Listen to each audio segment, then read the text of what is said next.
1. Todos os homens desejam por natureza conhecer. O indicador disto consiste no nosso zelo pelos sentidos, já que para lá do seu uso efetivo, temos em atenção a sua própria preservação, e acima de tudo, o da visão. Com efeito, isto acontece não apenas devido ao propósito da ação, mas também sempre que se não visar ação alguma. A eventualidade de apelarmos de uma maneira geral à visão, de preferência aos outros sentidos. A razão disto é que de entre todos os sentidos, o da visão é aquele que melhor nos auxilia a conhecer as coisas, além de poder descortinar variados aspectos. Na verdade, os seres vivos são naturalmente gerados com a faculdade dos sentidos, a partir da qual alguns desenvolveram a capacidade da memória, enquanto outros não. Por conseguinte, os primeiros são mais inteligentes e capazes de aprender do que aqueles que não possuem a faculdade de memorizar. Neste sentido, são inteligentes aqueles que não ouvem sons, como se verifica com as abelhas e demais seres do mesmo gênero, sem, no entanto, poderem aprender. É que, na verdade, só são capazes de aprender aqueles que forem dotados deste sentido enquanto associado à faculdade da memória. Assim sendo, os demais animais vivem à custa de impressões e de memórias, apesar de só partilharem uma pequena parte dessa experiência. Por outro lado, o gênero humano vive com base na arte e no raciocínio. Na verdade, é a partir da memória que se gera para os homens a experiência, visto o elevado número de memórias a concernir uma mesma coisa, confluir no resultado de uma única experiência.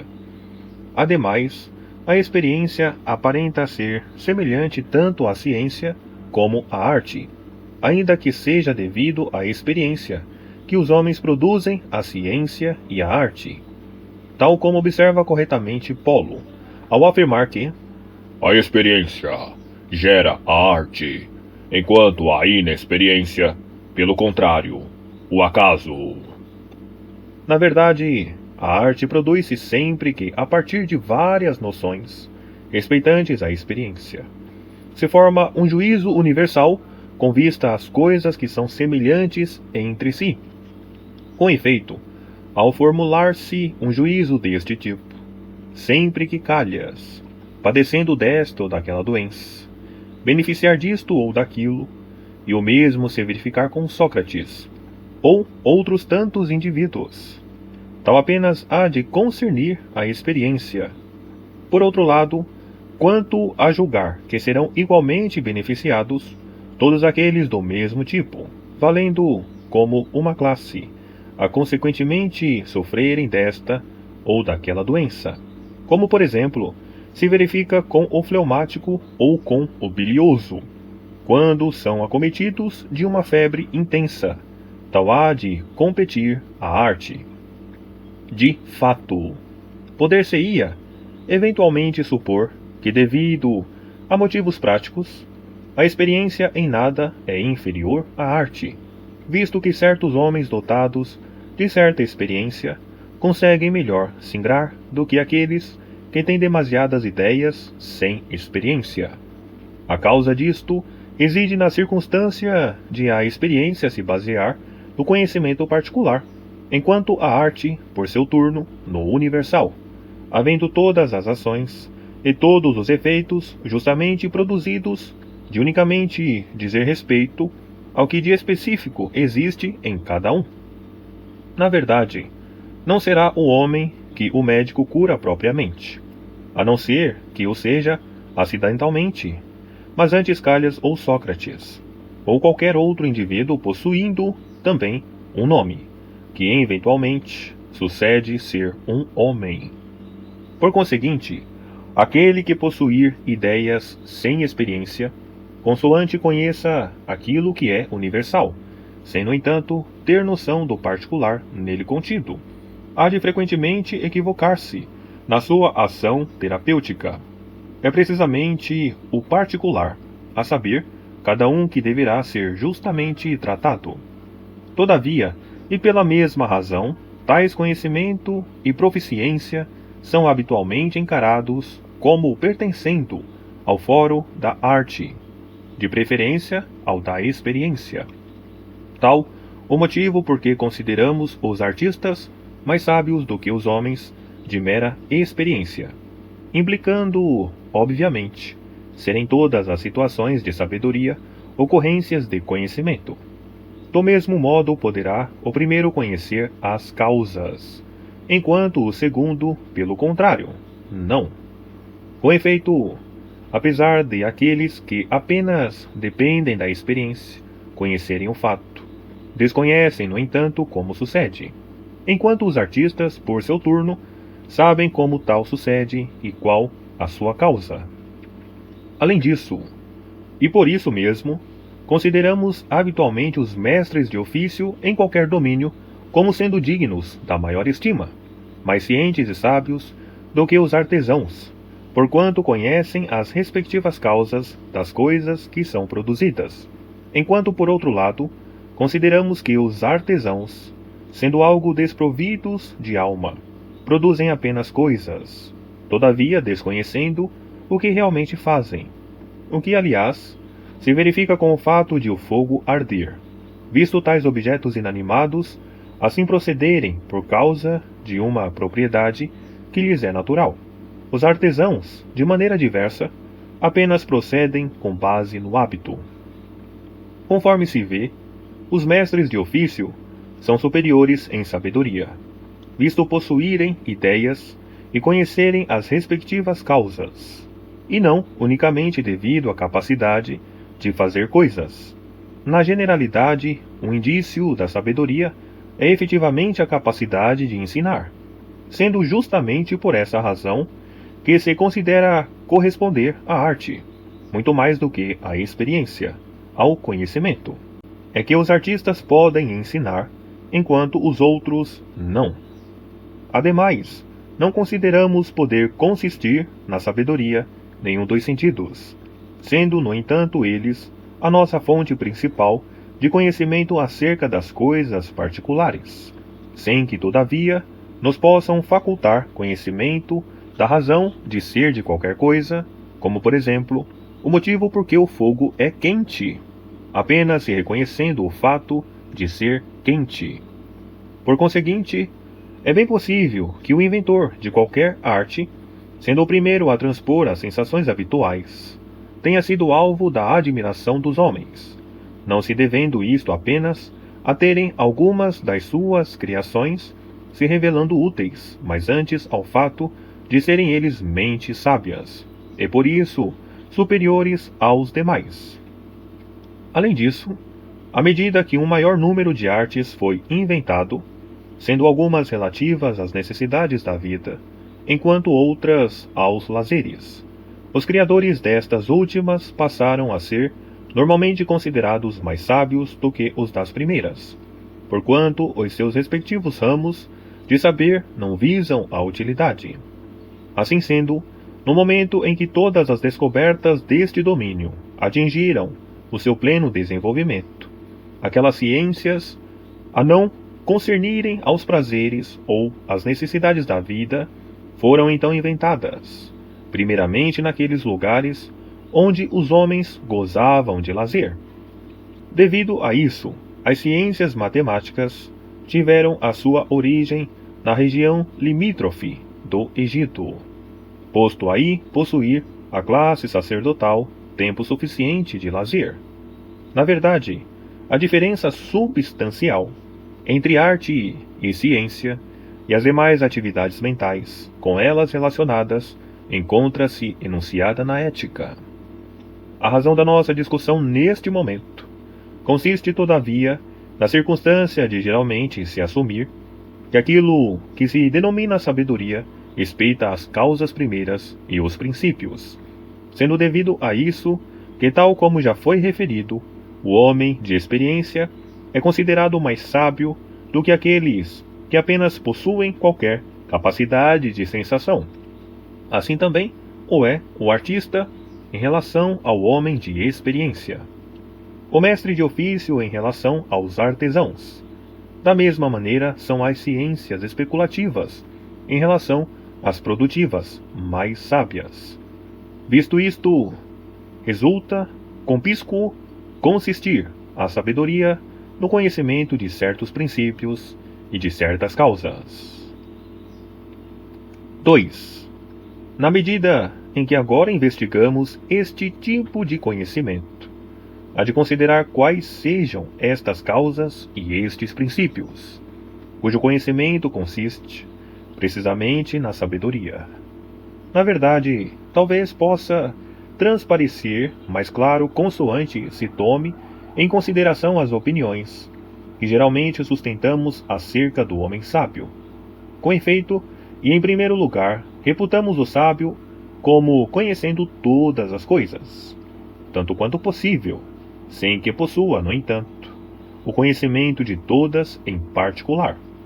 Depois, em segundo, consideramos o sábio como aquele que pode compreender as coisas difíceis, consoante se revelem nada fáceis ao entendimento humano, já que o sentido da percepção, visto ser a todos comum, é consequentemente fácil e nada tem que ver com a sabedoria.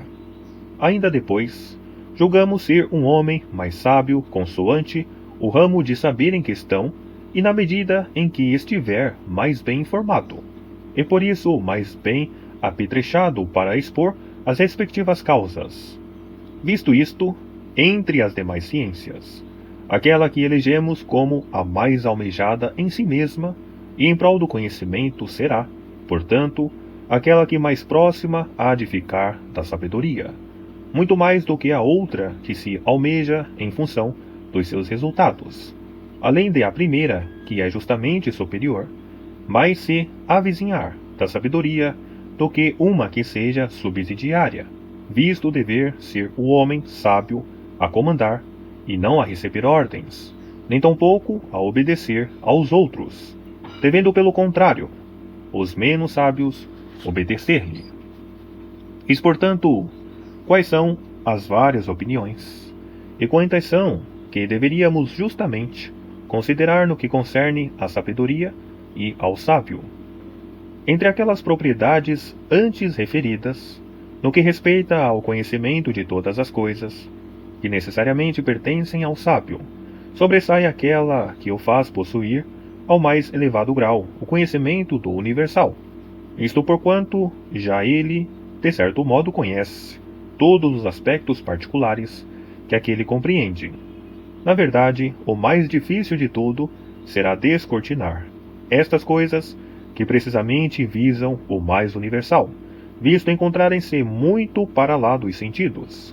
Ademais, as ciências mais exatas são efetivamente aquelas que mais se relacionam com os primeiros princípios, visto que aquelas que se alicerçam em poucos princípios são muito mais exatas dos que aqui implicam princípios adicionais, tal como é a aritmética mais rigorosa do que a geometria. No entanto, a ciência que investiga as causas é muito mais instrutiva do que aquela que assim não pode proceder.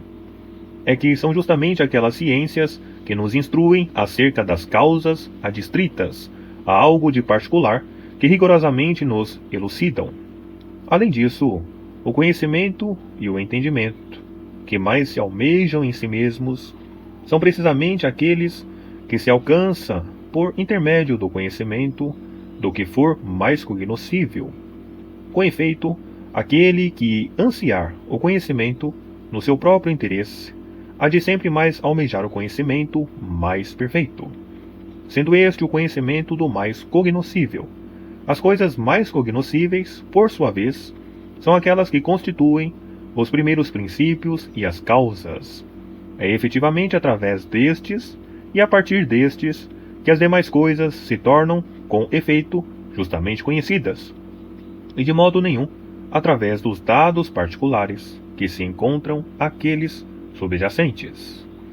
Assim sendo, há de tal ciência ser suprema em relação às demais, e superior às subsidiárias, justamente por indagar acerca do fim segundo o qual cada ação é executada, a saber, com vista ao bem, segundo cada situação em particular, e ao bem supremo, tal qual consta ele em toda a natureza. Por conseguinte, a maneira de corolário decorrente destas considerações, o objeto que justamente agora investigamos insere-se nessa mesma ciência, que deve necessariamente especular acerca dos primeiros princípios e das primeiras causas. Com efeito, o bem, a saber, o fim, constitui precisamente uma dessas causas. O fato de tal não consistir numa ciência produtiva torna-se evidente com base numa observação dos primeiros filósofos. Na verdade, é através do espanto que os homens então começam a filosofar, tal como assim procederam na origem, primeiro ao ficarem extasiados perante perplexidades óbvias, segundo, ao levantarem questões numa progressão gradual acerca de grandes questões, tais como as mudanças da Lua ou do Sol, ou ainda acerca das estrelas ou da origem do universo. Assim sendo, todo aquele que se espanta ou se assombra logo sente ser um ignorante, visto que o amante de mitos é já um filósofo, em certo sentido, porquanto são os mitos mesclados de prodígios. Foi por isso que os homens, ao tentarem escapar à ignorância, se dedicaram ao estudo da filosofia. Torna-se então compíscuo haverem eles de perseverar no encalço da ciência com vista ao conhecimento, sem motivo algum de utilidade prática. Na verdade, o atual rumo dos fatos vem justamente prová-lo, na medida em que uma tal especulação se iniciou realmente num cenário de recreação ou de lazer, numa altura em que todas as necessidades da vida se encontravam praticamente satisfeitas. Daqui redunda, claro, não ter sido para obter uma vantagem exterior, que então procuramos justamente o saber, na medida em que denominamos ser um homem independente exatamente, aquele que existe por si mesmo, e não em função de um outro qualquer. No mesmo modo, afirmamos ser esta a única ciência independente, dado apenas ela valer por si mesma. Por conseguinte, a sua justa aquisição poder-se-á situar muito para lá do poder humano, visto a natureza humana ser servil em múltiplos aspectos. Nesse caso, como afirma Simônides, só o próprio Deus poderá ter usufruído desse privilégio. Havendo então o homem de apenas procurar o conhecimento que se encontra ao seu alcance. Com efeito, se os poetas estão certos, se a divindade é por natureza invejosa, então será provável ter sido o Deus, neste caso particularmente cioso, assim como desafortunados todos aqueles que se distinguiram na ciência. Todavia, é impossível ser a divindade ívida. Aliás, o provérbio diz-nos que os poetas mentem muito. Nem deveremos pressupor que qualquer outra forma de conhecimento possa ser mais valiosa do que esta. É que o mais divino é sempre o mais precioso. Assim, existem apenas dois modos de tal ciência ser divina. Ou é divina porque se encontra na posse singular de um Deus, ou o é porque concerne às questões divinas. Na verdade, só esta ciência preenche ambos os requisitos. Por um lado, todos creem ser o Deus uma das suas causas, à maneira de um princípio por outro. Só o Deus, e apenas ele, pode possuir tal ciência. De fato, apesar de serem as demais ciências mais necessárias do que esta, nenhuma é mais excelente. A conquista desta ciência deverá, não obstante, converter-se, de certa forma, a algo que é precisamente o oposto da perspectiva segundo a qual abordamos a nossa investigação. Com efeito, conforme se costuma dizer, todos começam por se abismarem com as coisas tais quais são, como sucede com as marionetas, com os solstícios, ou com a incomensurabilidade da diagonal do quadrado. Tal parece ser, na verdade, prodigioso para qualquer um que não seja ainda capaz de vislumbrar a causa, porque uma coisa não possa ser efetivamente medida segundo a unidade mais pequena. No entanto, urge que encerremos a questão segundo proclama o provérbio, por um prisma contrário e ainda melhor, visto os homens, nestas situações, assim procederem, consoante entendam as causas, é que na realidade, geômetra algum jamais se haveria de espantar pelo fato de a diagonal poder, eventualmente, tornar-se mensurável. Eis porque aquilo que tínhamos a dizer da natureza desta ciência, que justamente indagamos, bem como do seu objeto, a serem almejados por essa nossa pesquisa segundo o plano geral da investigação. 3. Torna-se evidente que se deverá avisar o conhecimento dos princípios e das causas, dado que só podemos dizer que conhecemos cada coisa em particular, após termos concluído que compreendemos a sua respectiva causa primeira. Sendo consideradas 4 modalidades, a partir das quais estabelecemos ser uma a essência ou a natureza essencial da coisa, uma vez a razão porque de uma coisa necessariamente resumir-se a sua própria enunciação, havendo por isso a derradeira razão porque de ser a causa ou princípio. Outra consiste na matéria ou substrato. A terceira consta como a causa do movimento. A quarta, finalmente, aquela que se opõe à precedente, constitui a finalidade ou o bem, visto ser precisamente isto a fim de qualquer processo ou motivo de geração.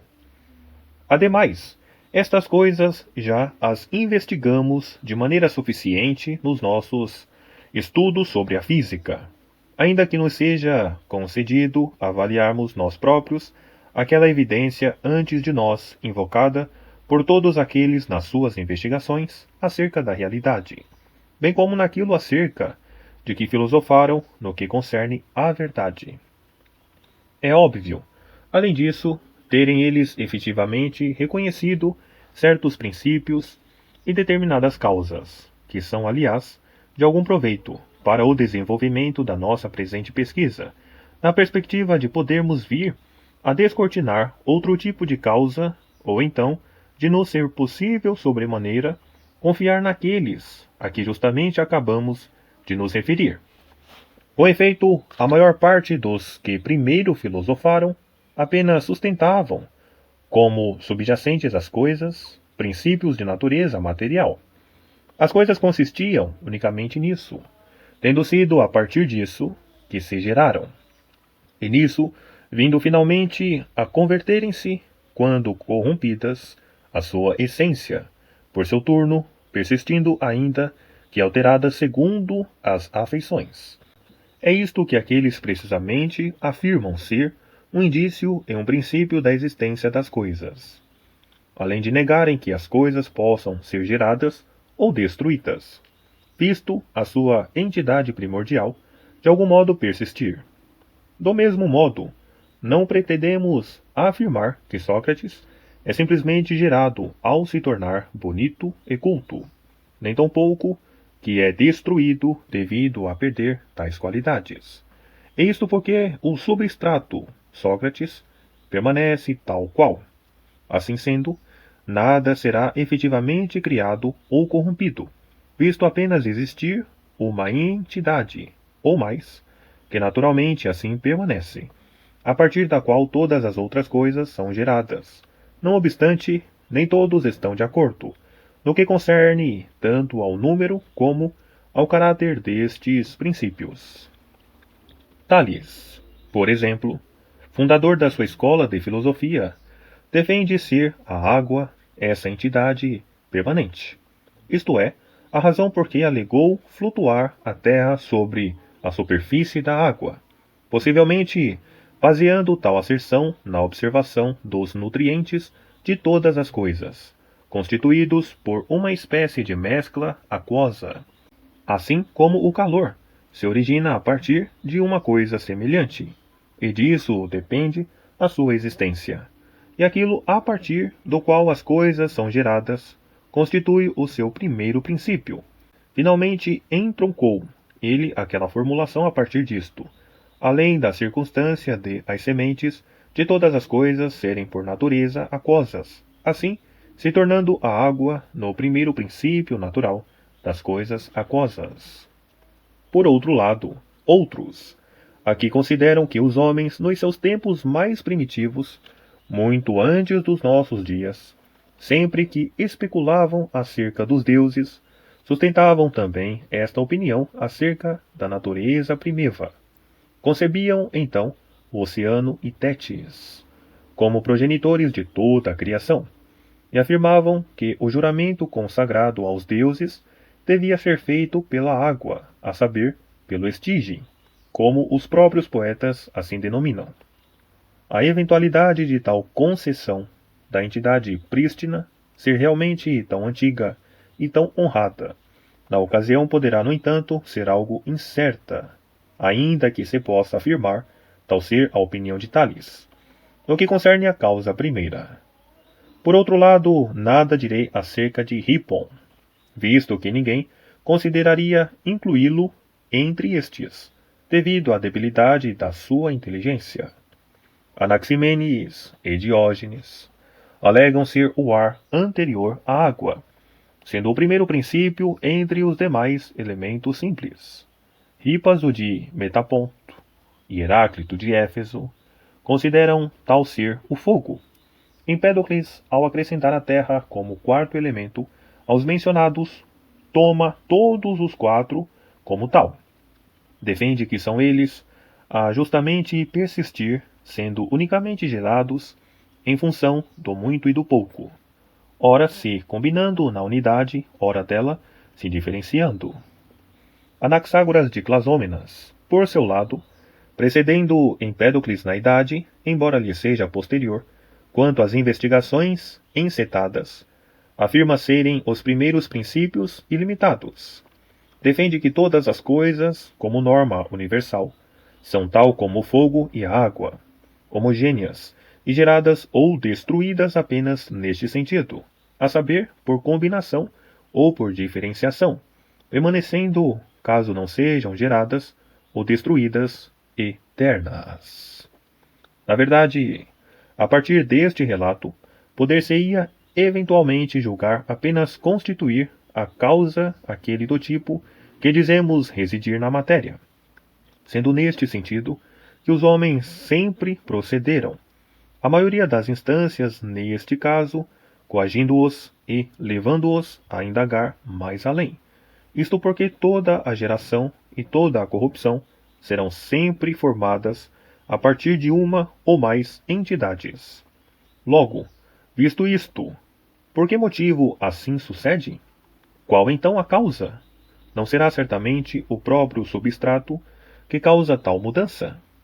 Com isso pretendo eu dizer, por exemplo, que não serão a madeira ou o bronze responsáveis por terem de mudar por si mesmos. A madeira não produz uma cama, nem o bronze uma estátua, e contudo algo terá de ser justamente a causa de tal mudança. Mas, quanto a se investigar sobre isso, tal equivalerá a ter de se descortinar um segundo tipo de causa, a geratriz do movimento, conforme deveríamos justamente dizer. Por outro lado, aqueles que foram os primeiros a ancetar esta pesquisa, a persistirem em considerar o substrato como consistindo numa só coisa, não se equivocaram quanto ao objeto, embora alguns dos que consideravam o substrato uno, ao praticamente se atolarem nessa busca, tenham afirmado que essa unidade, e assim também a totalidade do mundo físico, é imóvel, visto ser esta a primitiva convicção a ser admitida na generalidade, tanto em função da geração ou da corrupção, como de qualquer outra mudança. Tal é, com efeito, a sua postura. De fato, nenhum entre aqueles que defendem informar o universo uma unidade, conseguiu formular uma concessão deste tipo de causa, constituindo Parmênides a única exceção, apenas na medida em que de certo modo preconiza duas causas, e não uma só. Todavia, todos os que sustêm mais do que uma entidade, como por exemplo o quente e o frio, o fogo e a terra, encontram-se mais bem preparados para dar uma explicação sistemática, conforme eles próprios julgam tratar-se o fogo de um fenômeno de natureza cinética, tal como a água, a terra e demais coisas a se lhe oporem. A seguir a estes pensadores, e a descoberta destas causas, devido a revelarem-se insuficientes para elucidar acerca da gênese do mundo atual, os homens, mais uma vez, foram como que levados pela própria verdade a congeminar, conforme referimos, o próximo primeiro princípio. A realidade não terá provavelmente sido de acordo com a natureza que o fogo ou a terra, ou qualquer outro elemento parecido, tenha constituído a causa das coisas existentes, a serem, eventualmente, assim bem dispostas e com beleza, nem tampouco que tais pensadores assim tenham justamente sustentado tal visão. Do mesmo modo, não teria sido satisfatório fazer um assunto de tal relevância apenas depender da espontaneidade e do acaso. Assim sendo, sempre que alguém tenha alguma vez afirmado existir na natureza uma mente, tal como se verifica nos animais, havendo ela de ser, portanto, a causa de toda a ordem e disposição, revelar-se-á possuir um espírito são, ao compará-lo com as afirmações erráticas dos seus predecessores. Sabemos, sem sombra de dúvida, ter Anaxágoras adotado esta postura, ainda que Hermotino de Clasômenas seja acreditado como a tendo antes preconizado. Estes pensadores, portanto, ao assumirem tal opinião, conceberam um princípio nas coisas que é a causa do belo, precisamente o tipo de causa devido à qual o movimento se transmite às demais coisas. 4. Poder-se-ia, porventura, deduzir ter sido Hesíodo a primeira pessoa a considerar tal questão, ou essa outra que então tenha concebido o amor, ou o desejo como o primeiro princípio nas coisas. Como a título de exemplo, Parmênides, havendo este último de justamente o afirmar, quando descreve a criação do universo. Foi o amor, o primeiro a gerar todos os deuses. Ademais, também Hesíodo diz o seguinte: O caos precedeu, com efeito, todas as coisas, e logo a terra prende flores, e o amor, o mais insigne de todos os seres imortais. Ao implicar haver, efetivamente, uma causa latente, a mover as coisas e a combiná-las. Visto isto, a questão de se posicionar estes pensadores, segundo uma sucessão de prioridades, poderá eventualmente ficar para mais tarde, sobretudo sendo plausível que a natureza também encerre em si mesma o contrário do bom, a saber, não apenas a ordem e a beleza, mas também a desordem e a fealdade, havendo mais coisas más e comuns do que coisas boas e belas. Um pensador então sugeriu, devido a isso, a introdução do amor e da quesilha, como sendo as respectivas causas destas coisas. Com efeito, consoante se leve tal em consideração e se favoreça as afirmações de Empédocles com vista ao seu real significado e não devido à sua linguagem obscura, ver-se-á que o amor é justamente a causa do bem, enquanto a quesilha a causa do mal, sendo por conseguinte legítimo afirmar ter Empédocles, num certo sentido, referido o bem e o mal como primeiros princípios, havendo consequentemente de ter sido o primeiro a fazê-lo. Isto, contanto que a causa de todas as coisas boas seja o bem absoluto, assim como o mal absoluto a de todas as coisas más. Na verdade, estes pensadores, conforme vemos, Até ao tempo de Empédocles, parecem ter intuído duas causas, que precisamente definimos nos livros da física, a saber, a causa material e a que é fonte de movimento, ainda que de uma maneira vaga e imprecisa, ao modo de militares pouco adestrados, no combate que se arrojam e desferem algumas boas estocadas, embora sem perícia alguma, sendo aliás desse mesmo jeito que estes pensadores parecem não entender as suas próprias afirmações, visto ser compíscuo raramente, ou mesmo nunca, implicarem essas causas na sua totalidade. Com efeito, Anaxágoras concebe a mente como sendo assistida por uma certa mecânica, no sentido de produzir a ordem, e recorre a isso sempre que se encontra em dificuldade para explicar qualquer causa a partir da necessidade, além de alegar ele próprio a mente e mais nenhuma outra coisa, como sendo a causa do que então sucede. Aqui, Empédocles realmente recorre às causas com maior assiduidade do que aquele, embora não o suficiente, e sem que seja possível nelas verificar consistência alguma. Assim sendo, o amor diferencia frequentemente enquanto a quesilha por seu lado combina. Na realidade, sempre que o universo é discriminado, segundo os seus elementos devido à quesilha, o fogo e cada um dos demais elementos são como que reunidos numa certa unidade, sempre que se encontram assim perfeitamente combinados, devido ao amor, as partículas de cada elemento necessariamente voltam a ser discriminadas. Empédocles distingue-se, portanto, dos seus predecessores, porquanto foi ele o primeiro a introduzir a distinção desta causa, ao fazê-la a origem do movimento, e não de uma, mas antes de duas forças contrárias. Além disto, foi ele justamente o primeiro a defender serem os denominados elementos materiais quatro, ainda que a ele se refira como sendo apenas dois, a saber, o fogo por um lado e, por outro, os seus elementos contrários, como constituindo uma só natureza, isto é, a terra, o ar e a água. O que, aliás, se pode constatar a partir do estudo das suas teses. Assim consta, efetivamente, conforme dizemos, a sua exposição acerca da natureza, bem como acerca do número dos seus primeiros princípios.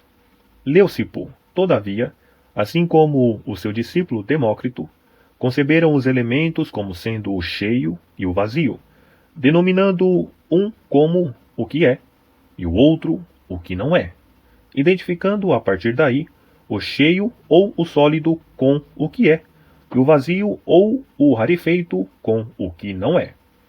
Esta é a razão por que consideram que o não ser não é menos real do que o ser, visto que o vazio é tão real quanto um corpo, alegando finalmente tais corresponderem às causas materiais do que existe.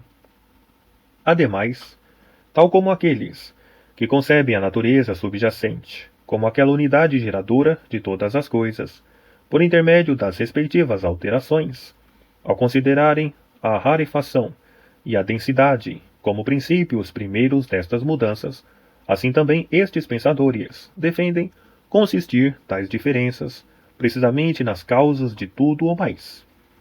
Essas diferenças, segundo afirmam, são três: estrutura, ordem e disposição.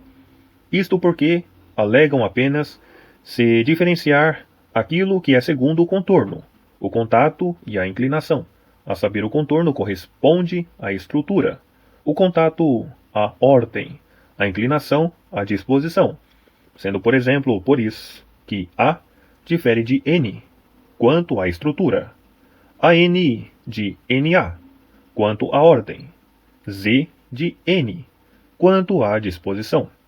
No que concerne ao movimento, quando e como se origina nas coisas, essa circunstância foi eventualmente por eles ignorada, como se verificou com os outros. Tal como precisamente afirmamos. A isto se resume aquilo que os pensadores mais antigos investigaram acerca destas duas modalidades de causa. 5. No entanto, pela mesma altura ou mesmo antes, os denominados pitagóricos dedicaram-se às matemáticas, sendo os primeiros a terem desenvolvido esta ciência, havendo ainda por intermédio do estudo de ter chegado à conclusão de serem os seus respectivos princípios os princípios de todas as coisas. Porquanto os números são, entre os demais princípios por grandeza, os primeiros.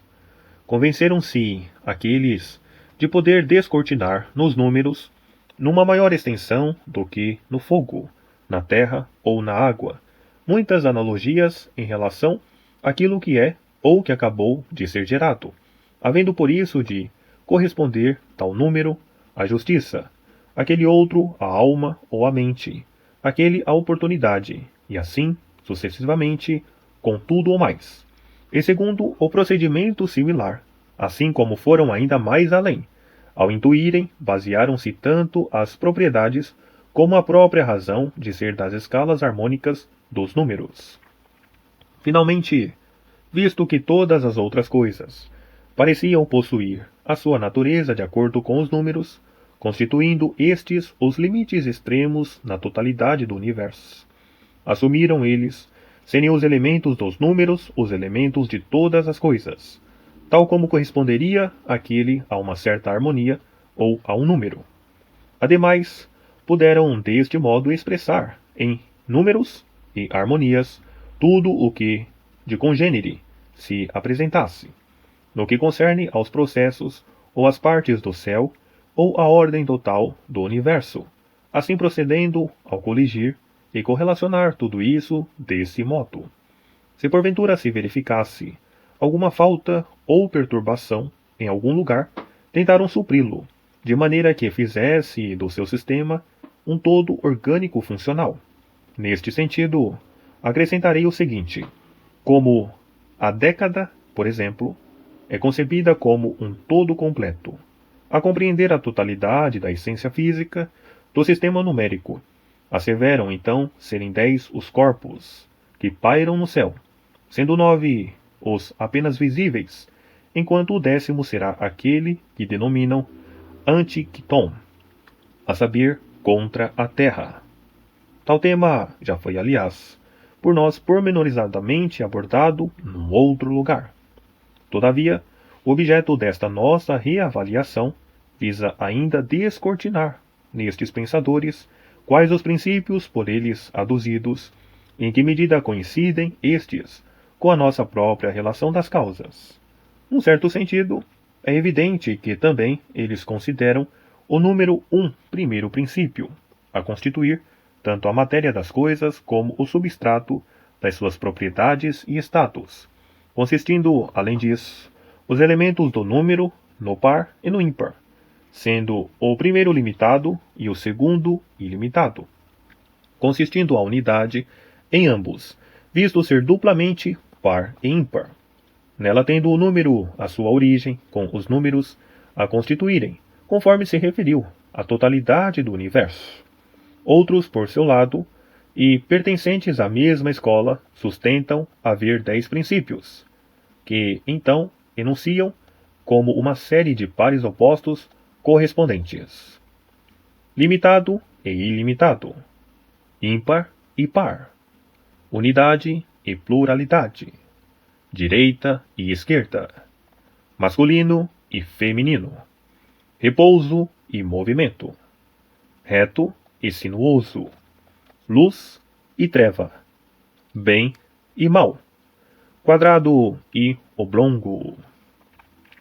Alquimion, de Crotona, ao que parece costumava especular no mesmo sentido, tendo formulado a sua teoria a partir daí, ou pelo contrário, de terem aqueles tópicos nele se baseado. É que, na verdade, foi Alquimion, justamente contemporâneo da velhice de Pitágoras, sendo as suas doutrinas em grande parte semelhantes às deste.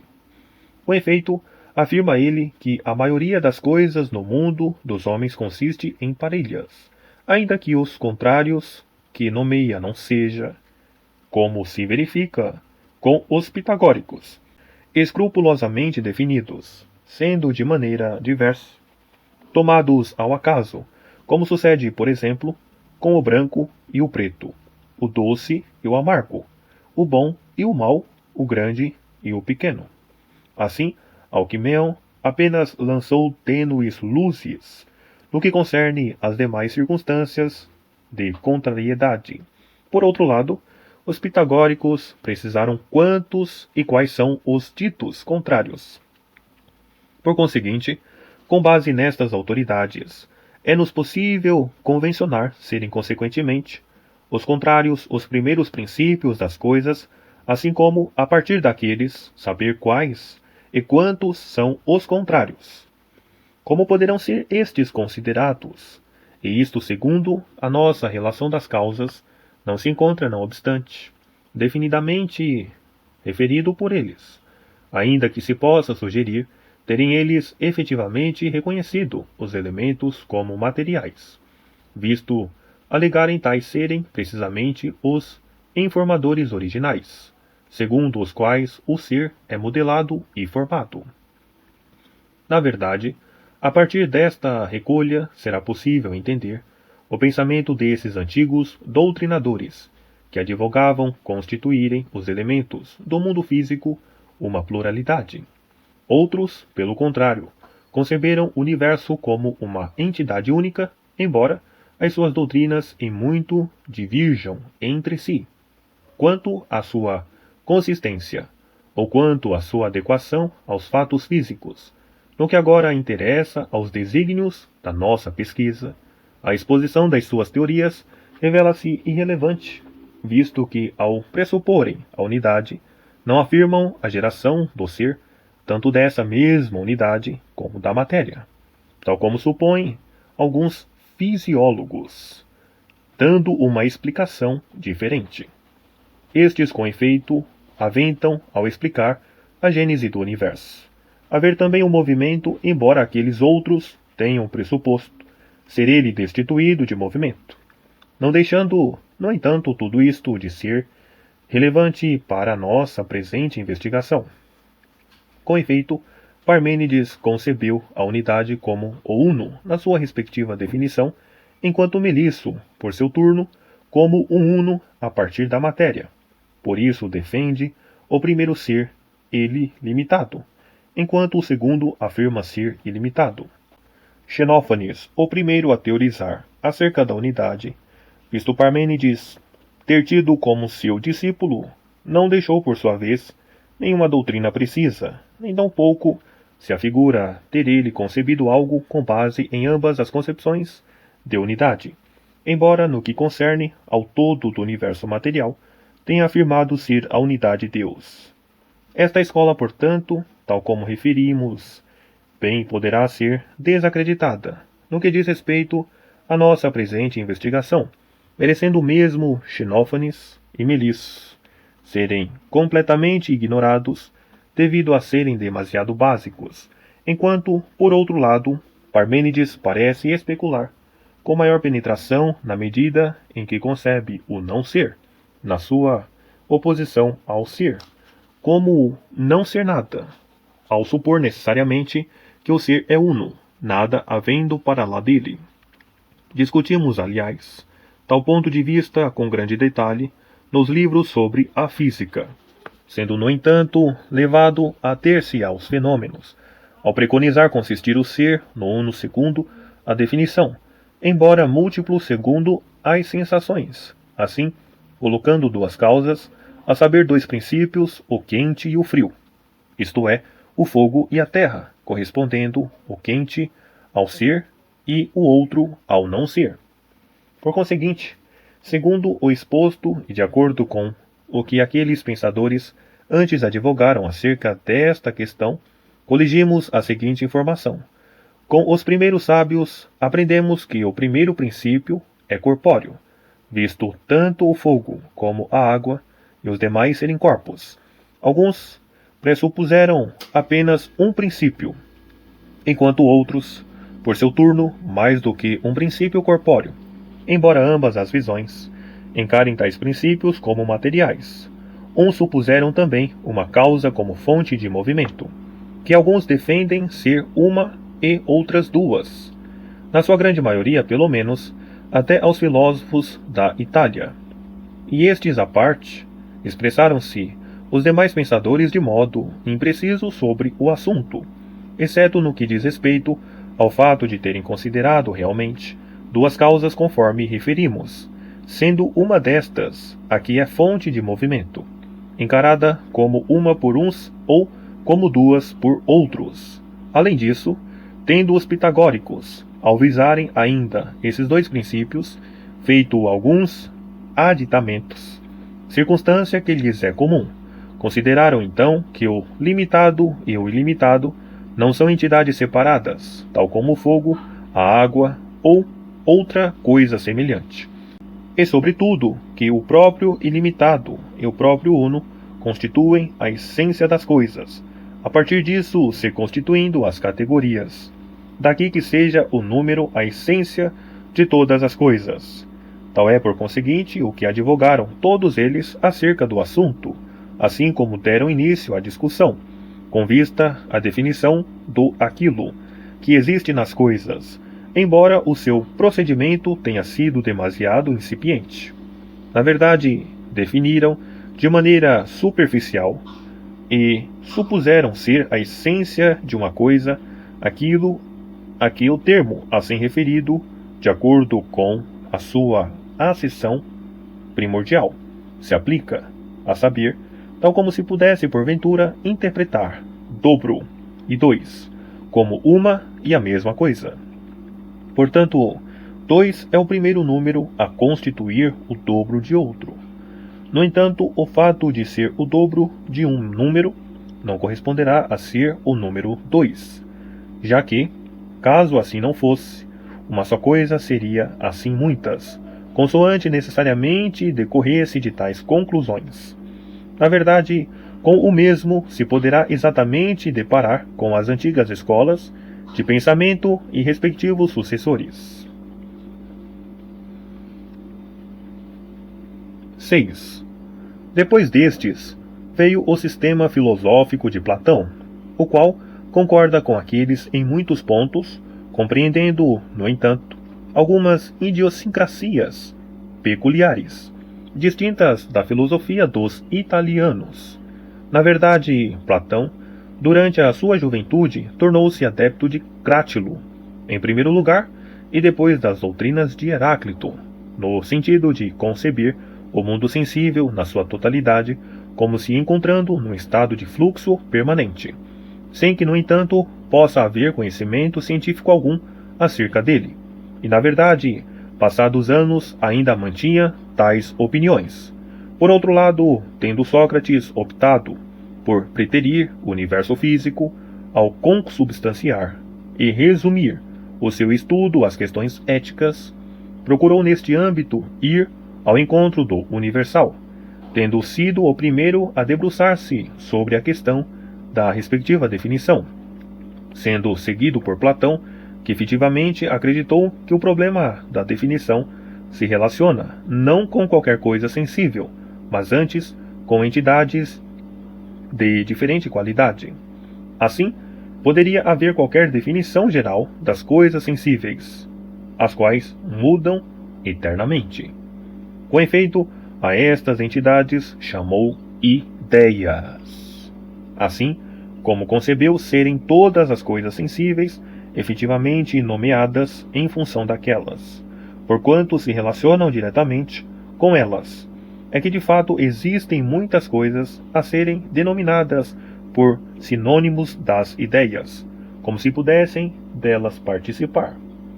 No que concerne à participação, mudou ele apenas o termo, já que enquanto os pitagóricos afirmam existirem as coisas por imitação dos números, Platão advoga, por seu lado, que elas existem por participação ou imitação das ideias, uma simples alteração do termo, tendo ambos deixado a questão ao alvedrio do senso comum. Além disso, alega ele que, para lá das coisas sensíveis e das ideias, existe uma modalidade intermédia, a saber, as entidades matemáticas, que diferem justamente dos sensíveis porquanto eternas e inalteráveis. E por outro lado, das ideias. Portanto, existem nas matemáticas muitos objetos similares, enquanto cada ideia é ela própria única. No entanto, visto a ideia ser a causa de tudo mais, pressupôs ele que os seus respectivos elementos consistem nos elementos de todas as coisas. O mesmo se verifica com o princípio material, ao ser o grande e o exíguo, enquanto a essência ou princípio formal consiste no uno, visto derivarem os números do grande e do exíguo por participação com o uno. Ao chamar uno a substância, em vez de predicação relativa a outra entidade qualquer, a sua doutrina aproxima-se da dos pitagóricos, assim como no que concerne a serem os números as causas do ser em todas as coisas. Embora nele tal se revele peculiar por apresentar a dualidade em detrimento de um só ilimitado, bem como por fazer o ilimitado consistir no grande e no exíguo. Ademais, revela-se único quanto a conceber os números como distintos das coisas sensíveis, enquanto aqueles outros defendem serem as próprias coisas números, sem que aventem a classe intermédia das realidades matemáticas. Com efeito, a sua distinção do uno e dos números das demais coisas comuns, nisto divergindo, aliás, dos pitagóricos, como ainda a sua introdução das ideias, foram devidas ao seu estudo do discurso. Na verdade, os primeiros pensadores não estavam familiarizados com a dialética. Por sua vez, a dualidade foi tornada no outro princípio físico, na convicção de poderem os demais números, excetuando-se os denominados números primos, ser plenamente gerados a partir daí, tal como se o fossem a partir de uma matéria-prima. Na realidade, acontece precisamente o inverso, tornando-se tal tese absurda. Com efeito, os platônicos fazem derivar a multiplicidade a partir da matéria, embora a sua ideia apenas possa gerar uma só, visto apenas uma mesa poder ser feita a partir de uma única parcela de madeira, ainda que aquele que informa uma ideia para esta, mesmo sendo uma só, seja efetivamente capaz de fazer muitas mesas. O mesmo se verifica com a relação entre macho e fêmea. Uma fêmea engravida devido a um só coito. O macho, pelo contrário, pode engravidar várias fêmeas. Todas estas associações são de certo modo análogas àqueles princípios nomeados. Tal é, portanto, o veredito de Platão acerca destas questões, que agora justamente investigamos. Torna-se evidente, a partir da sua formulação, que apenas recorreu a duas causas, a saber, a relativa à essência e a causa material. De fato, as ideias são a causa da essência em qualquer coisa, assim como o uno o é quanto às ideias, assim como acrescenta ainda que o substrato material comparticipa daquilo segundo o qual as ideias são justamente predicadas, quanto aos sensíveis, assim como o uno o é em relação às ideias, isto é, a consistir precisamente nesta dualidade do grande e do exíguo. Para mais, atribuiu a cada um destes elementos a causalidade respectiva do bem e do mal. Um problema que, segundo afirmamos, fora já antes abordado por alguns filósofos anteriores, como Empédocles e Anaxágoras. 7. Na verdade, apenas providenciamos uma súmula a resumir aquilo que esses pensadores expuseram, no que concerne às suas teorias, tanto acerca dos princípios como no que toca à verdade respeitante.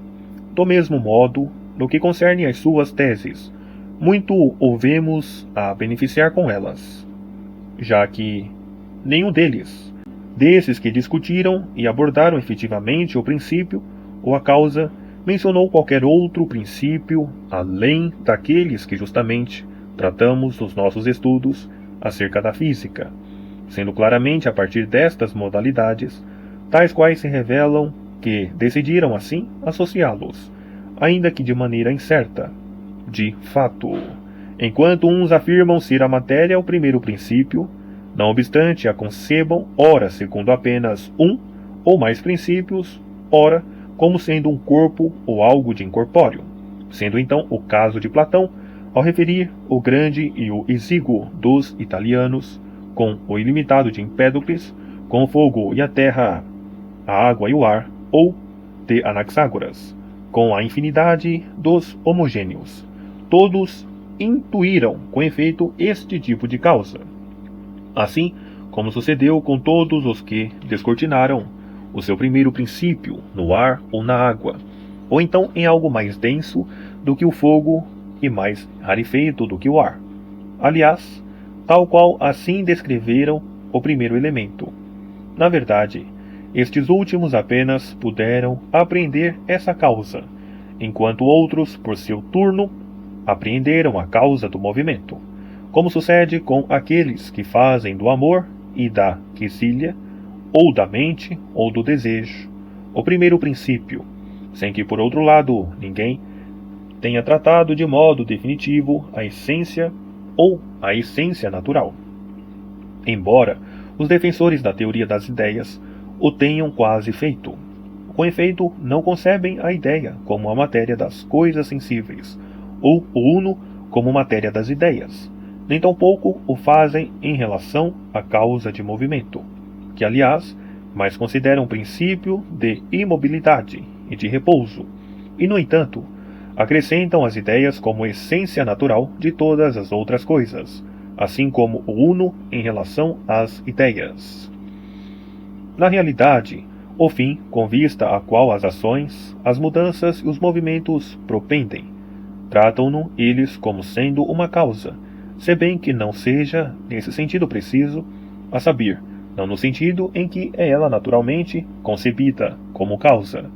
Por outro lado, os que preconizam a mente ou o amor encaram estas causas como sendo algo de bom, sem que, não obstante, defendam existir qualquer coisa ou ser algo efetivamente gerado para seu benefício. Apenas sublinhando que os movimentos têm nisso a sua origem, assim como todos aqueles que alegam a unidade ou o ser como sendo uma entidade deste tipo, dizem que, eventualmente, será esta a causa da existência, sem que, no entanto, afirme existirem as coisas ou serem elas geradas para seu benefício. Do mesmo modo que conclui, então, que eles afirmam e negam em simultâneo constituir o bem uma causa, visto tal abordarem não absolutamente, mas antes incidentalmente. Visto isto, parecem efetivamente todos estes pensadores ter eles mesmos constituído a própria justificação de termos procedido corretamente com a classificação das causas nomeadas, quer em relação à quantidade, quer em relação à qualidade. Portanto, foram incapazes de vislumbrar qualquer outra causa, mais que todos os princípios deverão ser indagados segundo estes trâmites, ou, pelo menos, de maneira semelhante. Tal resulta, claro. Com efeito, resta-nos agora examinar o que advirá de tudo isto, assim como as dificuldades a dimanarem das afirmações desses pensadores ou das suas posturas em relação aos primeiros princípios. 8. Todos aqueles que concebem o universo como uma unidade, alegando, de algum modo, uma natureza que constitui a sua respectiva matéria, corpórea e extensa, estão obviamente equivocados em muitos aspectos. Com efeito, advogam apenas os elementos respeitantes às coisas corpóreas, e não às incorpóreas, que, aliás, também existem. Para mais, tendem a preconizar as causas tanto da geração como da corrupção, procedendo à investigação da natureza de todas as coisas, e isto ao mesmo tempo que derrogam a causa relativa ao movimento. Assim, patenteiam-se o seu lapso ao encararem a essência, quando muito como causa de todas as coisas, além da sua tendência para conceberem qualquer um dos corpos simples, excetuando-se a terra, como primeiro princípio, sem que observem, no entanto, em que medida é afetada a sua respectiva geração recíproca. Refiro-me, pois, ao fogo, à água, à terra e ao ar. Entre estes, uns geram-se a partir dos outros, quer por associação, quer por diferenciação, sendo por isto essa diferença de suma relevância, consoante se estabeleça aquilo que primeiro se gerar a partir daí. Assim, como poderá afigurar-se ser o corpo mais minúsculo, justamente aquele a partir do qual são os outros corpos produzidos por associação, sendo este composto das partículas mais excelentes e subtis. Visto isto, todos os que aventam o fogo como primeiro princípio serão plenamente coerentes com a sua tese. Contudo, entre os demais pensadores, é consensual ser justamente desta modalidade o primeiro elemento corpóreo. Mesmo assim, nenhum houve que afirmasse ser a terra um elemento, com base na respectiva dimensão das suas partículas, embora cada um dos outros elementos fosse justamente invocado como tal. Na verdade, uns defendem ser o fogo o primeiro elemento, outros a água, ainda outros o ar. E por que razão não hão de sugerir que a terra também o seja, conforme muitos homens assim julgam? Visto todos dizerem tudo isso ser terra, assim como o próprio Hesíodo declara, afirmando ter sido a terra primeiramente gerada a partir das coisas corpóreas. Quão antiga e popular parece ser esta visão!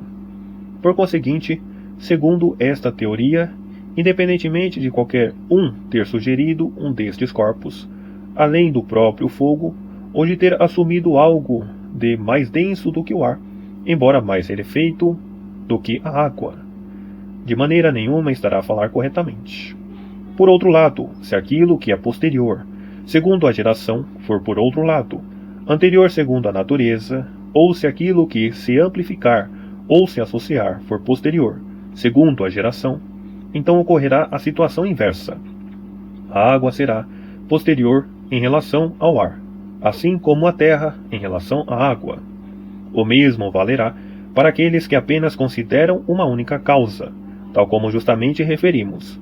O mesmo o torna a constatar-se com aquele que aventa mais do que uma causa, como Empédocles, ao defender que a matéria consiste em 4 corpos.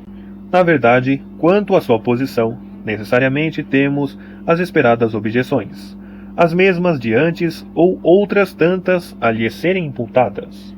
Com efeito, podemos aceitar as coisas como geradas, umas a partir das outras, segundo um processo que evidencia não consistirem o fogo e a terra na mesma entidade corpórea, assunto que efetivamente tratei nos meus estudos acerca da física.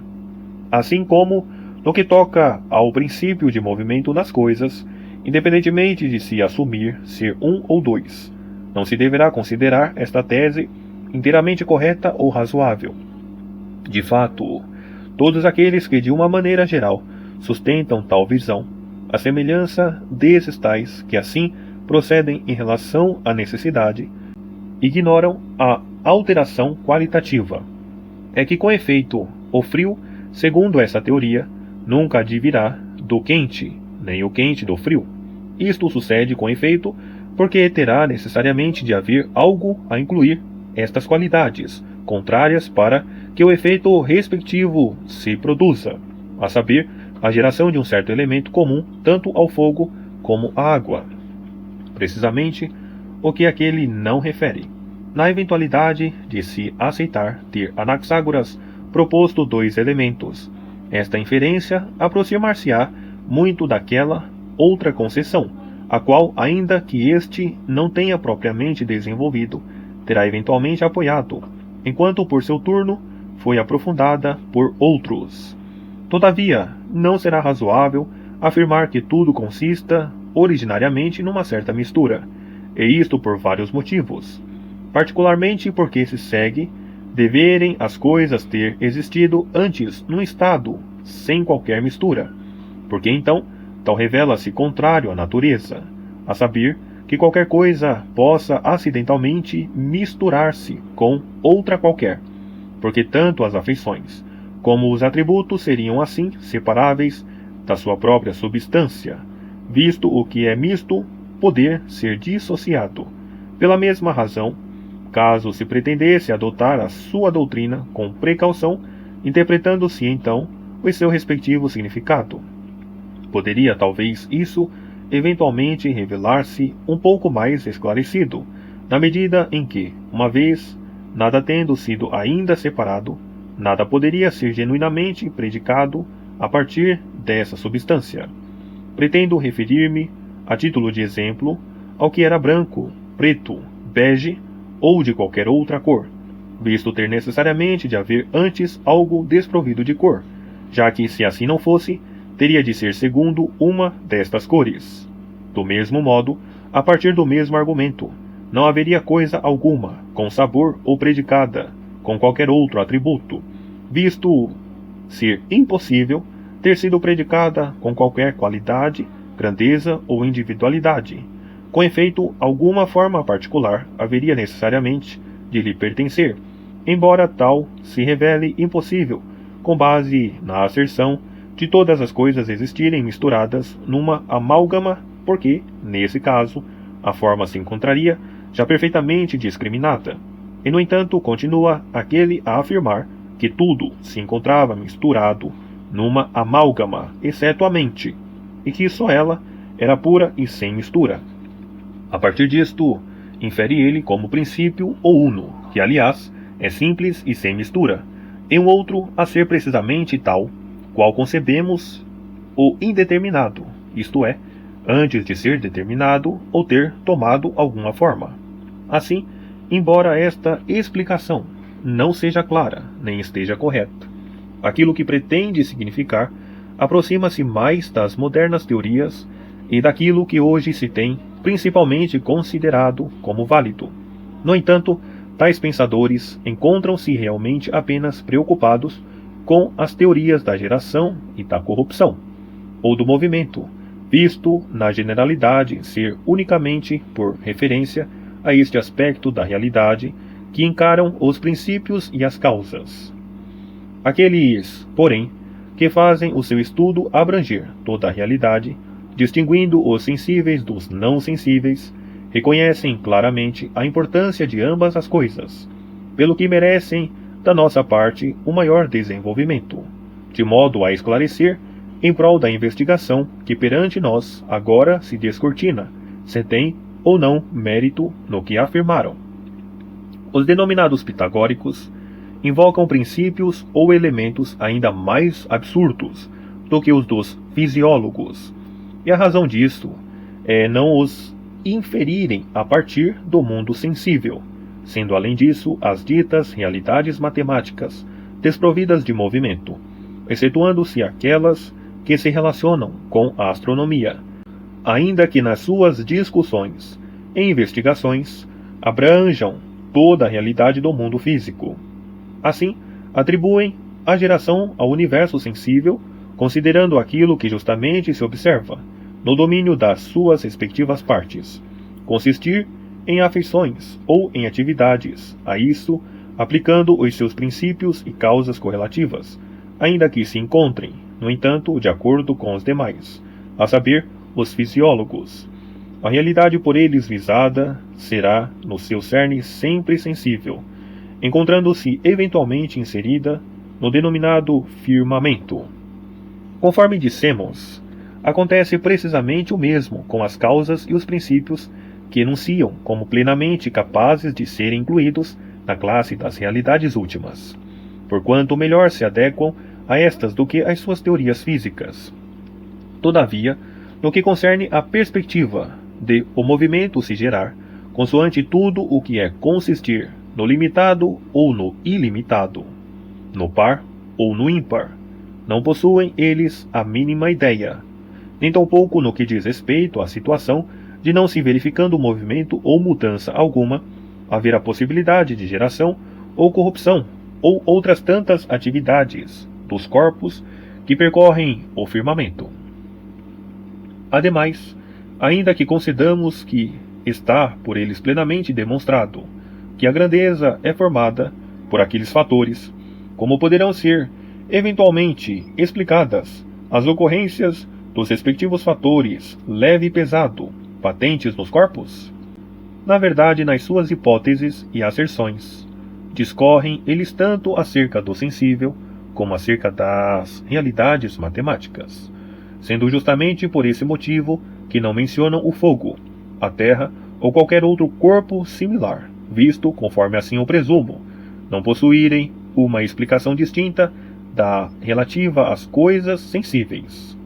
Mas, como nos será possível entender a circunstância de o número, com as suas modalidades numéricas, porventura constituir a causa de tudo o que existe no cosmos, assim como de tudo o que é gerado, segundo assim, era no princípio como agora, na instância de não haver número algum, além daquele segundo o qual é o universo justamente formado?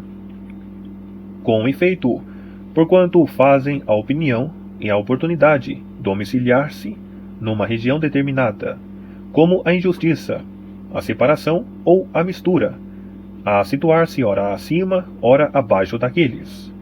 E dado que alegam constituir o número a prova declarada de cada uma destas abstrações, visto constar ainda nesta região uma pluralidade de grandezas formadas devido ao número, contanto que tais variações numéricas correspondam às várias regiões citadas. Então, nesse caso, será porventura o número que deveremos justamente intuir em cada uma destas abstrações, o mesmo que se encontra presente no universo sensível, ou será pelo contrário, outra modalidade de número? De fato, Platão pelo menos afirma ser ele diverso. É que na verdade, supõe ele, que os números consistem tanto nestas grandezas como nas suas próprias causas, ainda que os números relativos à causa sejam, no entanto, inteligíveis, enquanto os outros sensíveis.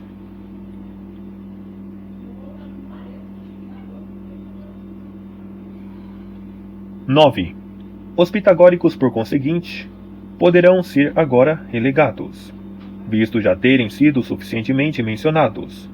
Por outro lado, quanto àqueles que defendem as formas como constituindo as causas, no primeiro momento em que tentam descortinar os princípios das coisas do mundo sensível, fazem eles efetivamente incluir um igual número de outras entidades, à maneira de alguém que procura enumerar as coisas, e por isso é levado a supor tal ser justamente impossível, visto serem poucas, havendo nesse caso de as calcular da mesma maneira sempre que as acrescentasse. Na verdade, as ideias são tantas quantas as coisas, ou, se não menos que estas, em busca de cujas causas foram os pensadores levados a conceber as ideias, visto tal justamente se adequar a cada coisa. A cada coisa corresponde, por seu turno, uma entidade com o mesmo nome, tanto para as substâncias como para as outras coisas não substantivas, sobre cuja multiplicidade impera um uno, e tanto no mundo de todos nós como no domínio superior das ideias. Com efeito, não será devido a um só argumento a tentar provar a realidade das ideias, que nesse caso podemos demonstrar a nossa tese. É que não se seguirá qualquer conclusão efetivamente válida a partir de algumas delas, enquanto, no que concerne às demais, se poderá depreender existirem ideias de coisas em relação às quais julgamos não haver ideias. Por conseguinte, segundo os argumentos relativos às ciências, haverá ideias a corresponderem, por sua vez, a todas aquelas ideias de que há conhecimento. No mesmo sentido, e no que concerne ao argumento a consubstanciar o uno sobre o múltiplo, verificar-se-á também a sua respectiva negação, e ainda quanto ao juízo de termos nós alguma noção das coisas que perecerão. Tal também implicará as coisas perecíveis, isto devido a configurarmos de fato mentalmente todas estas coisas. Mais uma vez, os argumentos de Platão são nisso mais rigorosos, ao estabelecerem certas ideias de relação que não julgamos constituir um gênero em separado, enquanto outros invocam o argumento do terceiro homem. Na realidade, os argumentos que geralmente preconizam estas ideias relegam todas aquelas outras que justamente nós consideramos serem mais relevantes, enquanto epítomes das ideias, do que a própria existência das ideias, visto implicarem não ser realmente primordial a díade, mas antes o número do mesmo modo.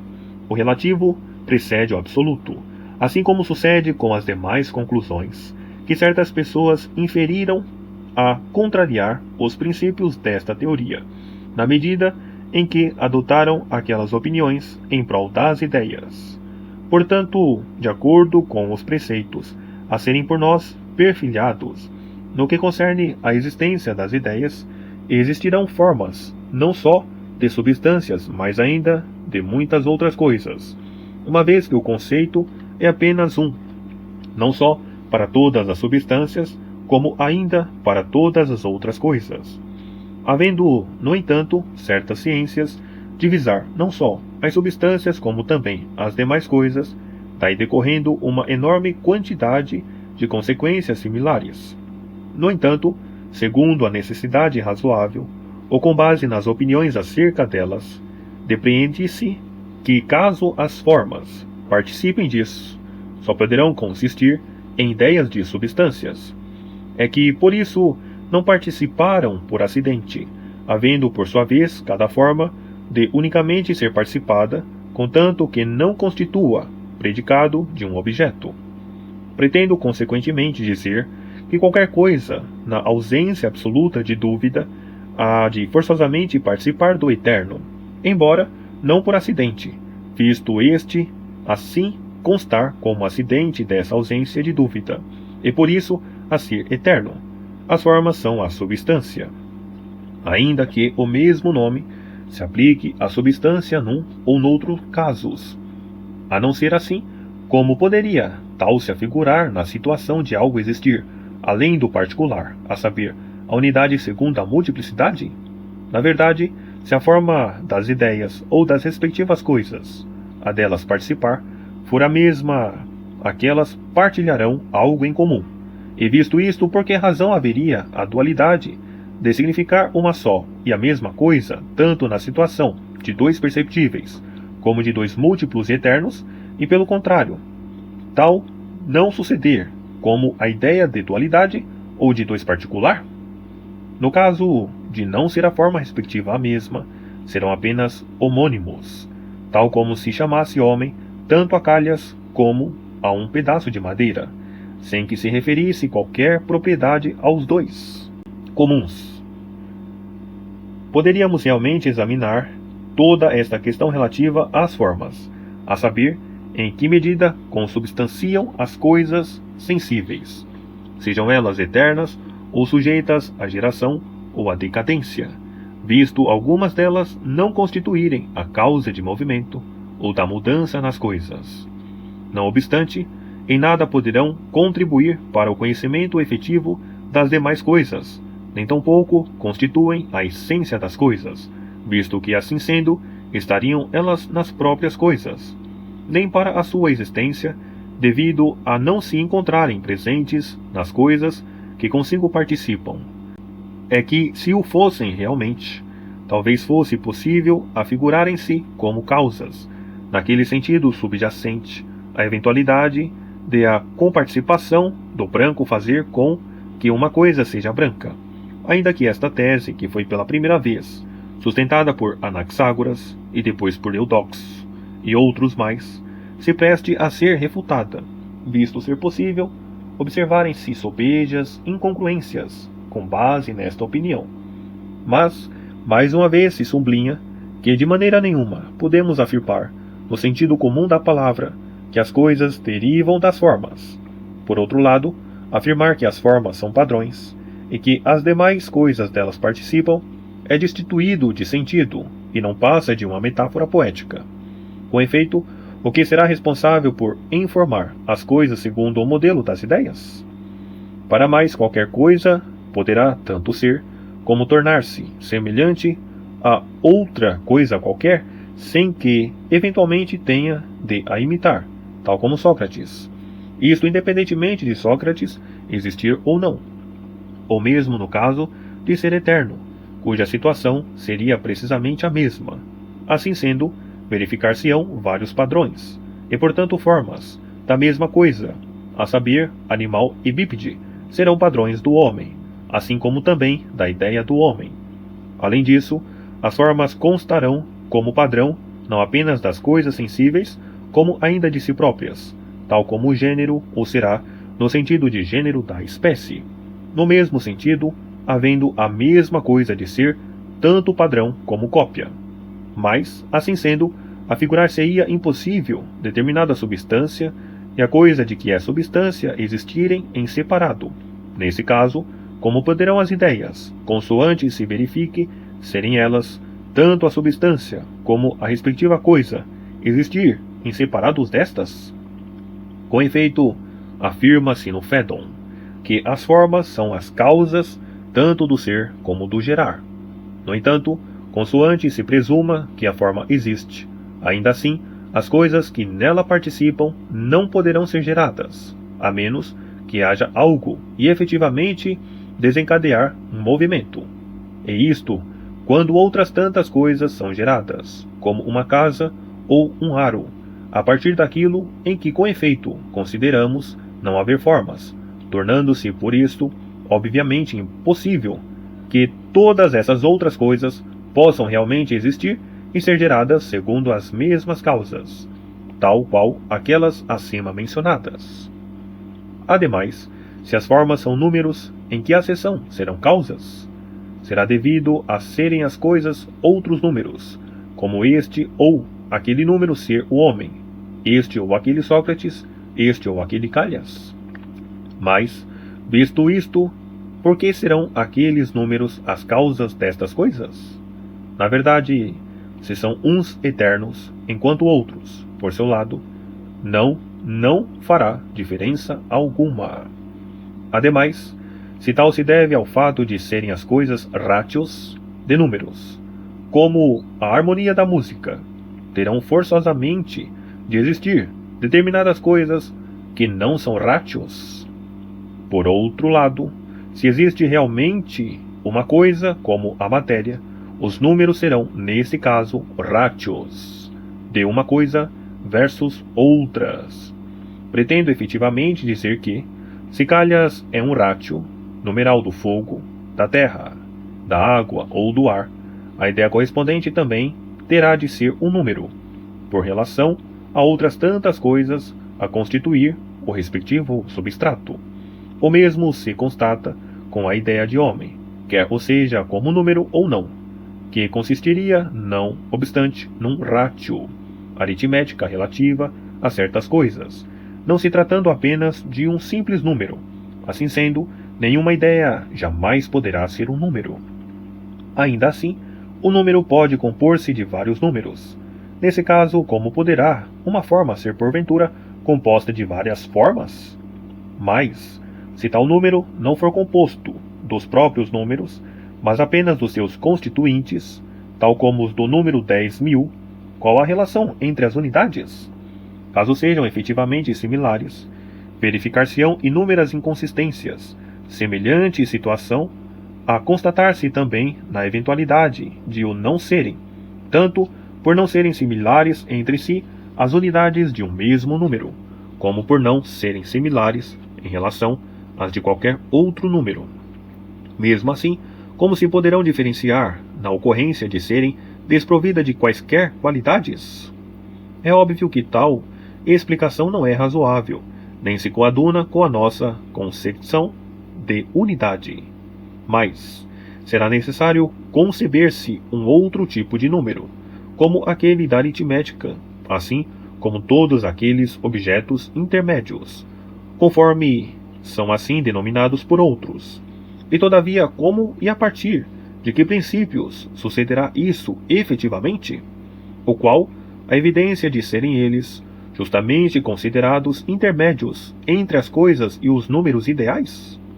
Logo, cada uma das unidades a formar 2, advirá de 2 prévio. Tal é impossível. Além disso, por que motivo deveria um número, no seu conjunto, consistir num número?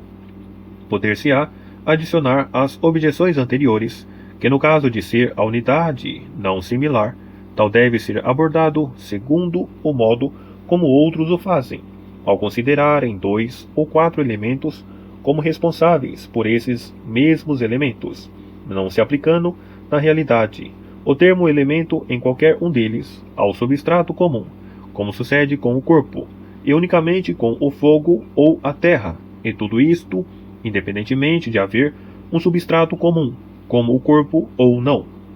No momento, contudo, interessa ver que o uno é considerado como se fosse homogêneo, tal como o fogo ou a água, e no entanto, se é assim, os números jamais consistirão em substâncias, assim como, caso haja um uno absoluto como princípio, o termo uno será obviamente ambíguo, caso contrário, será impossível.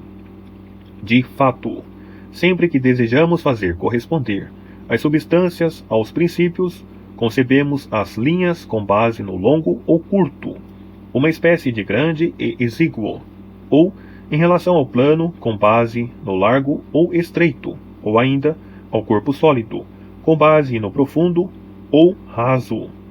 Todavia, nesta instância, como poderá o plano incluir uma linha ou um corpo sólido, uma linha e um plano?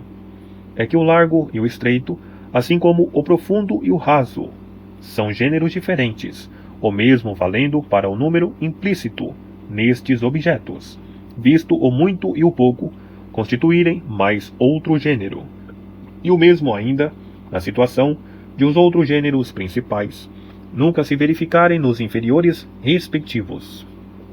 Com efeito, nem o largo será o gênero segundo, o qual o profundo é a espécie, porquanto seria o corpo, nesse caso, uma modalidade do plano. Ainda assim, como será possível as figuras incluírem pontos? Platão rejeitava absolutamente esta classe de objetos como sendo um embuste geométrico, embora admitisse o começo de linha, acontecendo frequentemente conceber uma outra classe, a saber, a das linhas indivisíveis. Contudo, deverá existir um limite para todas estas coisas. Logo, assim sendo, com base no mesmo argumento, a assistir à existência da linha, o ponto também há de existir. De uma maneira geral, embora a sabedoria vise a causa das coisas visíveis, temos ignorado sistematicamente essa questão, em virtude de não termos ainda qualquer descrição da causa, a partir da qual uma mudança acontece. Assim, como devido à crença de estarmos no encalço da sua respectiva substância, determinamos, desse modo, a existência das demais coisas, ainda que, quanto à questão de esta ser a substância daquela, a nossa explicação seja em vão. É que, na verdade, a participação, tal como observamos, não possui significado algum. O mesmo vale quanto a não ser possível descortinar a causa nas ciências, devido à qual toda a mente e toda a natureza se processam, a saber, aquela causa que concebemos como um dos primeiros princípios. As formas não exercem sobre isso influência alguma, e, no entanto, a filosofia redundou em matemática, conforme pensam alguns atualmente, embora subscrevam dever a matemática apenas ser estudada enquanto meio destinado a determinado fim. Por outro lado, poder-se-ia encarar a substância segundo o modo como aqueles estipulam o substrato material, como sendo demasiado matematizável, e como predicado, enquanto diferença substantiva ou matéria, e muito mais do que a matéria em si própria. Assim se verifica com o grande e o exíguo, sendo estes como o rarefeito e o denso, que os fisiólogos referem, considerando-os as primeiras diferenças do substrato, visto tais qualidades serem variantes específicas do por excesso e por defeito. No que concerne ao movimento, caso o grande e o exíguo constituam o movimento, aí as formas também se hão de mover. Isto, assim não sendo, donde poderia tal se originar? Com efeito, nesta perspectiva, todo o estudo da física está condenado a desaparecer. Ademais, aquilo que se presume ser fácil, a saber, provar que tudo é uno, de fato não se segue. É que, consoante a sua exposição, tal não se poderá deduzir de todo, mesmo na eventualidade de se conceder a sua autoridade no que concerne a tudo consistir no uno, embora apenas exista um só uno, ainda que, quanto a isto, possamos admitir consistir universal numa determinada modalidade, o que é, em certas circunstâncias, impossível. Assim, também de maneira alguma poderá haver qualquer explicação das linhas, dos planos ou dos sólidos, a proceder dos números. Com efeito, tal não será possível, nem quanto a como existem ou podem existir, nem quanto a sua eventual importância. Nunca poderão consistir nas formas, visto não serem números, nem intermédios, porque constituem objeto das matemáticas, nem perecíveis, devendo por isto corresponder tal gênero a uma quarta modalidade. Na generalidade, a eventualidade de se pesquisar os elementos informantes das coisas existentes, sem que se distingua os vários sentidos, segundo os quais se afirma frequentemente as coisas existirem, redunda em algo de inconsequente, sobretudo quando se pretende, ao longo destas linhas, investigar acerca da natureza dos elementos que informam as coisas. Daqui que não nos seja possível conceber com segurança os elementos ativos ou passivos ou os legítimos, apenas sendo possível, quanto muito, fazê-lo em relação às substâncias. Daqui que procurar, ou então presumir ter-se encontrado, os elementos constitutivos de todas as coisas que existem de modo algum corresponde à verdade. Como nos será possível apreender em todas as coisas os seus próprios elementos? É evidente não nos ser possível possuir um conhecimento prévio de qualquer coisa, já que tal como aquele homem que começa a aprender geometria pode ter conhecimento prévio de outros fatos, embora nunca conhecimentos prévios da ciência ou das coisas que agora aprende. O mesmo sucede com os diversos ramos do saber. Pela mesma razão, não existe conhecimento a abranger todas as coisas, como asseguram alguns. Nem o estudante da ciência poderá de todo possuir dela conhecimento prévio. No entanto, toda a instrução procede na sua totalidade ou em parte do que já é conhecido, quer por demonstração, quer por definição, uma vez que, pelo menos, certas partes da definição podem perfeitamente ser já conhecidas e comuns. O mesmo acontece com a indução. Por outro lado, tomando este conhecimento como sendo, de certo modo, inato, seria espantoso que nos encontrássemos assim, como que aliados da mais importante das ciências. Mas, nesse caso, como será possível conhecer os elementos de que são as coisas formadas e como pode isso tornar-se evidente? Aqui o problema torna-se gritante, e mesmo este, visto os fatos darem aso à disputa, será complicado, à maneira do que se constata com certas sílabas. Alguns afirmam, por um lado, que ZA se forma com S, D e A, enquanto outros defendem consistir num som distinto, sem ser qualquer um daqueles que nos são familiares. Ainda, como se poderá obter conhecimento a partir de um sentido de percepção particular, sem que, no entanto, se possua esse sentido? Todavia, tal deveria ser possível, contanto que eu fosse realmente de acordo com os elementos a partir dos quais se formam as coisas, tal como os 10 sons compósitos consistem nos respectivos elementos específicos. 10. Torna-se óbvio, por conseguinte, assim como também a partir das afirmações dos pensadores precedentes, que toda esta investigação aparenta direcionar-se no sentido das causas justamente estudadas nos nossos livros da física, tal como ainda nos é impossível aventar qualquer outra causa para lá daquelas. No entanto, foram elas apenas delineadas de modo vago, ainda que, num certo sentido, já tenham sido antes afloradas, sem que tenham, no entanto, sido de modo algum plenamente esclarecidas. Na verdade, a filosofia mais vetusta refere-se de maneira sofrível a todos estes assuntos, conforme seria de esperar, visto ser, na altura, novidade e estar ainda nos seus primórdios, chegando com efeito Empédocles a justamente afirmar que o osso se deve à existência de um ratio, que constitui a definição ou essência de uma coisa. Todavia, ao se levar em consideração tais juízos, tanto a carne como qualquer outra coisa teria a sua razão, ou senão, absolutamente coisa nenhuma. O osso, a carne e as outras coisas existiriam, então, em função da ratio de cada uma delas, e não devido à sua respectiva matéria, que Empédocles nomeia como sendo fogo, terra, água e ar. Caso alguém tivesse dito tais coisas, teria ele necessariamente anuído, embora, enquanto a isso, as suas afirmações não sejam explícitas. Enfim, todas estas questões já foram tratadas. Neste momento, tornamos a abordar aquelas dificuldades que poderiam, com alguma legitimidade, eventualmente surgir no que concerne a tais questões, visto poderem vir a esclarecer alguns problemas subsequentes.